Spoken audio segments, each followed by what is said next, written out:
예, 후보자님 오늘 고생 많으신데 저도 지금 이 기다렸다가 이제 첫 질입니다 오늘. 참 난감하긴 한데 사실 KBS가 디지털 플랫폼으로 확장해 나가고 젊은 층 유입시키는 전략에 대해 가지고 사실 지켜보면은 무슨 전략이지라는 생각을 하게 될 때가 있습니다. 이게 유튜브 채널 같은 경우에 너무 산발적으로 다 흩어놓은 것 같고 킬러 콘텐츠가 뜨지 않고 있고 이런 것들이 대책이 필요해 보이거든요. 그래서 혹시 디지털 콘텐츠 관련해 가지고 어떻게 확충해야 될지 고민해 보신 바 있습니까? 네, 위원님 정말 지적대로 저희가 가장 뼈아프게 생각하는 네. 부분입니다. 그래서 디지털 센터를 만들어서 거기에 다 통합시켜서 내년부터는 이제 제대로 한번 해볼 생각입니다. 근데 저는 이제 각 사마다 전략이 좀 있는 것 같아요. 근데 MBC 같은 경우에는 제가 봤을 때 타사 영상도 적극적으로 뭐 매입하든지 아니면 가져오든지 해가지고 주석이나 이런 편집을 해가지고 MBC 유튜브 채널이 파급력이 좀 있으니까 많이 띄우고 거기에 광고 수익을 얻는 전략 같은 거 하고 있고 KBS는 그런 어떤 추가 수익을 확보하기 위한 전략에 있어서 굉장히 소극적인 면을 아무래도 제일 공영이다 보니까 그런 것 같은데 적극적인 전략할 생각이 좀 있습니까 그거를? 네, 상업적인 부분 활동을 하기에는 저희가 제약이 많고요. 예. 지금까지 말씀하신 것처럼 이 공영성에 너무 중점을 두다 보니까 방송 프로그램보다는 더 자유롭게 디지털 콘텐츠는 제작할 수 있도록 할 계획입니다. 예, 제가 이제 여러 가지 분야에 대해 전략 같은 걸 좀 여쭤볼 텐데요. 지금 그 박민 사장 들어오신 다음에 가장 눈에 띄었던 게 바로 아침 라디오 진행자 교체를 단행하셨습니다. 그런데 그때 제가 박민 사장님께 똑같이 여쭤봤던 게 이게 내부 진행자나 외부 진행자냐는 항상 큰 고민입니다. 그래서 어느 방송사나 이 뭐 야구팀에 비교하자면 윈나우 바로 이길 수 있는 사람을 데리고 오든지 아니면 리빌딩을 해가지고 키우든지 둘 중에 하나 아니겠습니까? 그런데 아무리 봐도 지금 KBS 간판 아침 시사 프로그램 진행하는 고성국 박사는 뭐 그분을 키우겠다는 생각은 아닐 거예요. 그분은 바로 성과를 내기 위해서 모셔온 분인데 그냥 편하게 한번 그 성과가 좀 잘 나고 있다고 보십니까? 그 라디오 프로그램에 대해서는 주기적으로 평가를 하고 있고 네. 또 그 평가 결과에 따라서 진행자의 그 실력이라든지 네. 그런 결과가 나오기 때문에 그 평가 결과를 보고 말씀을 드리겠습니다. 그러면은 이제 후보자께서는 만약에 뭐 그 상황에 새로운 인사권을 행사할 상황이 혹시 나온다면은 아까 말한 두 전략 인기 진행자를 영입하는 것과 내부에서 인력을 키우는 거 어떤 걸 선호하시겠습니까? 그 프로그램에 따라 달라집니다. 아니, 아침 만약에 시사 라디오 거긴 경쟁이 치열한 곳 아닙니까? 근데 네. 어떤 전략이실지. 저는 가급적 내부 인력을 키워서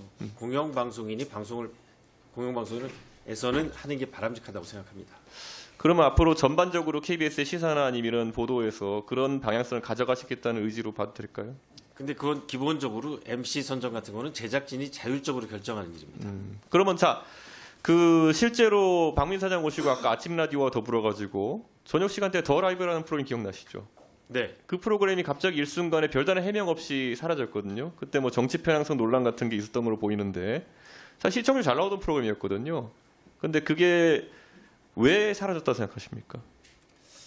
그 부분에 대해서는 제가 의사결정 과정에 관여하지 않았기 때문에 정확히는 모릅니다. 왜냐하면 많은 시청자들이 보기에는 설명 과정이 없이 그런 일이 반복되다 보니까 정말 이거야말로 정권의 개입이 아니냐 이런 의혹이 증폭되는 거거든요. 앞으로 만약에 그런 프로그램 변화가 있고 이럴 때 시청자들에게 성실하게 알리실 의무가 있다는 것을 인지하십니까?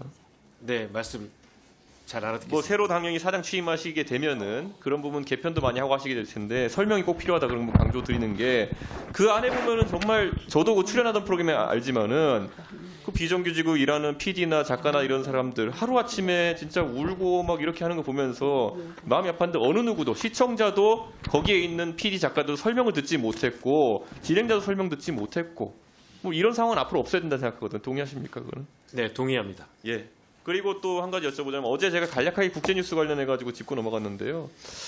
이번에 저는 사실 미국 대선 관련한 분위기를 우리 국내 언론사들이 보도하는 행태에 있어 가지고 상당히 편향적이었다는 느낌 많이 받습니다. 그러니까 저랑 뭐 지금 안 계시지만 최영두 의원님은 저희가 그 미국 민주당 전당대회 방미단으로 갔다 오면서 이거 굉장히 박빙승부일 것 같고 그리고 일견 또 트럼프 대통령이 우세할 것 같다는 분위기까지도 저희가 감지했었는데 국내 언론 내에 오면은 분위기가 완전 반대이더라고요. 그래서 이게 어제 말씀드린 것처럼 KBS가 그래 특파원을 유지하고 이렇게 할 수 있는 건데 KBS도 보도를 제가 어제 짚어보니까 전혀 그런 특화된 보도가 없었어요.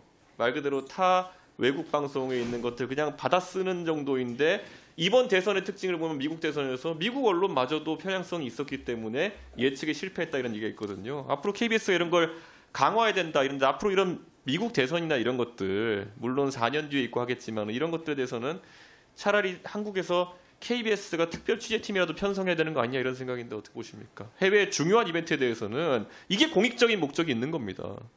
네, 선거 결과가 나왔는데 이 선거 방송 예측, 전망 이 결과와 상당히 달랐다는 점 깊이 반성하고 있고요.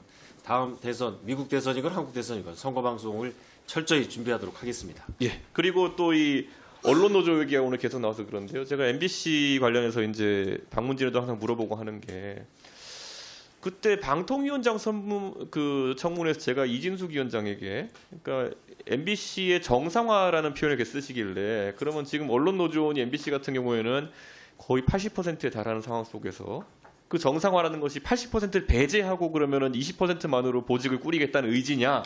그게 MBC를 잘하는 당신께서 생각하시는 정상화이냐를 물었는데 사실 가타부타 답을 애매하게 하셨어요. 그러면 지금 박장관 후보자 입장에서는 KBS 내에 만약에 그런 언론 노조와 그리고 다른 노조와의 갈등이나 이런 게 있을 때 그런 것들을 어떻게 해결한다 보십니까? 노사 문제는 기본적으로 대화와 타협을 통해서 분쟁 없이 해결하는 게 가장 좋은 방법이라고 생각합니다. 그럼 예를 들어서 실력주의 원칙이라든지 어떤 원칙이 있을 거 아닙니까? 근데 언론사에서는 그런 거 어떻게 측정합니까?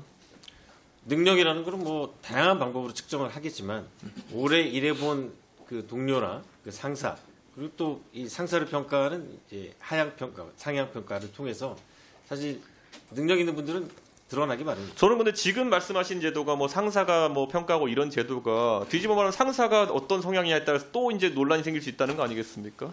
그건 KBS에서 지금 이런 부분에 있어서 예를 들어서 그러면은 가정입니다만은 능력치는 매우 뛰어나고 대중적으로도 인기가 좋은데 정치적 편향성이 아주 센 인물이다. 그럼 이런 분들은 어떻게 평가하십니까? 앞으로 인사권자 되실 거니까 이런 고민을 많이 하시게 될 거예요. 정책 편향성이 세다는 것은 어떤 의미이신지. 지금 사장님께서 받고 계시는 의심, 사장 후보님이 받고 계시는 의심 같은 걸 받고 있다. 어떻게 하실 겁니까? 네, 그 기본적으로 저는 이 KBS 직원들이 예. 정치적 편향성이 센 분은 그렇게 많지 않다고 생각합니다. 지금 뭐 일부 조사에 따르면은 굉장히 다수가 지금 후보자님에 대해서는 정치적 편향이 세다고 지금 의심하고 있는 거 아닙니까? 이런 상황 어떻게 해야 됩니까? 네, 그 저희가 이제 진영으로 많이 갈려진 예. 상황이기 때문에 기자나 PD들 여기 또 이제 기자 출신 의원님들도 계시지만 예. 기사가 나간 다음에 사실 온갖 이 비난이 쏟아지기도 하고 비평이 쏟아지기도 합니다. 하지만 이제 자기의 정치적 견해나 정치적 지향을 빼고 프로그램을 만들 때는 프로페셔널한 정신으로 만들어야 된다고 생각합니다. 그러면 지금 언론사들 중에서 보면 보도국장이나 아니면 주요 보직에 대해서 임명 동의제를 하고 있는 곳들이 있죠. 그 KBS 같은 경우에도 그런 부분이 있었죠. 근데 그 부분에 대해서는 어떻게 생각하십니까? 그 부분은 말씀드린 대로 지금 이제 법원의 판단이 네. 2차적인 판단이 네. 인사권 그리고 이사회 의결을 거치지 않은 절차적 문제 이 두 가지를 법원에서 지적해 주셨기 때문에 그 부분을 단체 협약을 통해서 이제 이런 걸 볼 것 같아요. 아까 말씀하신 인사권이라는 건 당연히 인사권자가 어느 정도 주도성을 발휘할 수밖에 없는데 거기서 당연히 편향성 시비가 있을 것이고 지금 후보자님이 받는 것처럼 그 편향성 시비가 사실일지 아닐지는 모릅니다. 본인은 억울할 수도 있고 그랬을 때 그걸 견제하기 위한 장치를 구성원들이 갖고 있다 생각하는 것이 오히려 인사하실 때 편하지 않겠습니까? 내가 누굴 지명해도 만약에 너무 아니라 생각하면은 임명 동의제로 부결시키면 되는 거 아니야? 이 정도 안전장치가 있으면 서로 합의가 되는 거 아닐까라는 생각 어떻게 하십니까? 네, 말씀하신 부분은 임명동의제의 긍정적인 부분이고요. 예, 예. 또 실행 과정에서 또 부정적인 측면이 또 드러났기 때문에 지금은 어떻게 보면 노사가 새로운 방안을 모색하고 협의하는 기간이라고 생각합니다. 근데 그 모색 협의라는 게 말은 항상 쉽지만은 이미 이런 시스템 자체가 무너져가는 상황 속에서 저는 급하게 새로운 게 나올 수 있을까 한번 뭐 궁금하긴 하고요. 개혁신당에서 최근에 이 방송법을 개정하자고 하면서 KBS 사장 임명되는 사람들은 방송 경력 10년을 의무화하자 이런 얘기했습니다. 박민 사장 계실 땐 제가 뭐 참 여쭙기 죄송했지만은 후보자는 방송 경력이 30년 가까이 되는 분으로서 어떻게 생각하십니까? 이게 뭐 이 헌법상 네. 직업 자유의 그 원칙을 위반하지 않는다면 입법부에서 정해주시면 아마 제도가 시행될 거라고. 왜냐하면 생각합니다. KBS 같은 경우는 지난 한 몇 대를 보면 항상 KBS 내부 출신들이 임명이 됐던 전력이 있습니다. 그렇기 때문에 크게 문제 없다 봐도 되지 않을까요? 네.